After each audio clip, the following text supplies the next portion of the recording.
नमस्कार. नमस्कार. आज आपण आहोत सावंतपूर या पलूस तालुक्यामधील एका गावामध्ये. आपल्यासोबत आहेत श्री महेश सावंत, जे बाय प्रोफेशन इंजिनियर आहेत, पण शेतीबद्दलची त्यांची आवड आणि त्यांची आवड जोपासताना त्यांनी द्राक्ष शेतीमधून सुरुवात केलेली आहे. आपण त्यांच्या थ्रू आपण जाणून घेऊया की कॅन बायोसिस या कंपनीचे प्रॉडक्ट्स त्यांनी वापरले आहेत आणि जोरदार पाऊस येऊन गेला तरीसुद्धा आपण ज्या बागेत उभे आहोत ती बाग अतिशय चांगल्या पद्धतीने तग धरून आहे आणि कशा पद्धतीने त्यांनी आपले प्रॉडक्ट्स वापरले त्याचं ते आपल्याला फीडबॅक देतील. सर नमस्कार. नमस्कार. तुम्ही जर पाहत असाल तर ही बाग 7 ऑक्टोबरची छाटणी आहे आणि ज्या वेळेला साधारण या प्लॉटचं हे पहिलं वर्ष असल्यानं हा प्लॉट लवकर फ्लॉवरिंगमध्ये आला आणि नेमकं त्यावेळेला वातावरण अतिशय घाणेरडे आणि पावसाचं लागल्यामुळे हा फ्लॉवरिंग स्टेजमध्ये हा पूर्ण प्लॉट सापडला होता. त्यावेळेला मला पंचतत्व कृषी सेवा केंद्रामध्ये कॅन बायोसिसचे किल्लेदार साहेब मला भेटले आणि आमच्या दोघांची चर्चा होत असताना त्यांनी मला एक सल्ला दिला. मी ऑलरेडी कॅन बायोसिसचे प्रोडक्ट सगळे वापरत होतो.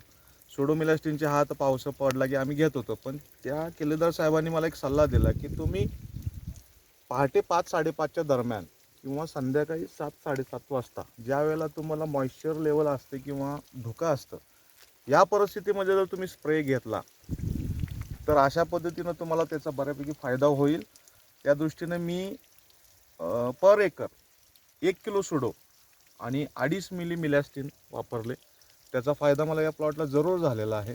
तुम्ही पाहू शकता की अजिबात कुठे थोडीफार झालेली आहे कूज, मी नाही म्हणत नाही, पण 5% कूज होऊन बाकी राहिलेला 95% मला आपल्याला दिसत आहे. मी यासाठी कॅन बायोसिसचे किल्लेदार साहेब यांचं मी आभारी आहे. त्यांनी मला त्यावेळेला मौलिक मार्गदर्शन केल्यामुळं मी यातून वाचू शकलो, नाहीतर खूप मोठं नुकसान झालं असतं. त्याच पद्धतीनं मी कॅन बायोसिसचे बरेच बाकीचे व्हायटरमोन असू दे, ताबा असू दे, ताबा ड्रीप असू दे, पण त्यावेळेला मी साधारण 30-31व्या दिवशी सुडो आणि ट्रायको जमिनीतून ड्रिंचिंगसुद्धा केलं होतं 1-1 किलो.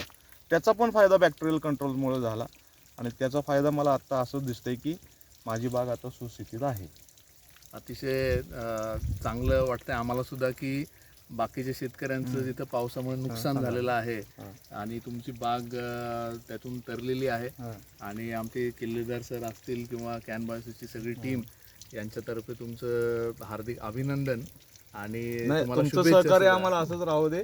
आणि मी रेग्युलरली कॅन बायोसिसचे प्रोडक्ट्स वापरतो. मी जास्त करून बॅक्टेरियल कंट्रोलवर ते आपली बाग आणायचा प्रयत्न करतो. केमिकल कुठलंही आत्तापर्यंत मी सल्फर असू दे वगैरे काही सोडलेलं नाही. जे काय असेल ते TB2 आणि फॉस्फेट याच्यावरतीच आपलं काम चालू आहे आता. बरोबर.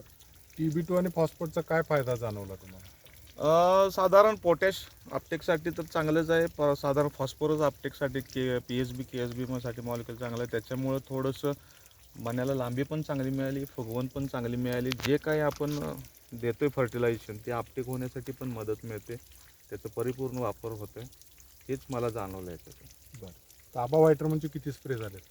ताबा व्हायटरमनची याला अजून झाल्या तर पहिला जो सुपर सोनाकाचा प्लॉट आहे त्याला 1 हात झालेला आहे. अजून 1 हात घ्यायचे ताबा त्याचं कसं व्हायटरमनचा. वाचतं? त्याचा आपण जो सनबर्निंग होतं त्याच्यासाठी पण फायदा होतो. स्ट्रेस आउट पण सगळा जो आपण GAचा वापर भरपूर केलेला असतो त्याच्यातून आपल्याला स्ट्रेस आउट होतं. झाड असे चांगलं परिपूर्ण त्याला शोषण मिळतं, त्याच्यामुळे आपली द्राक्षे पण चांगली फुगतात. ओके. ओके. एक मिनिट. कट करून परत घ्या.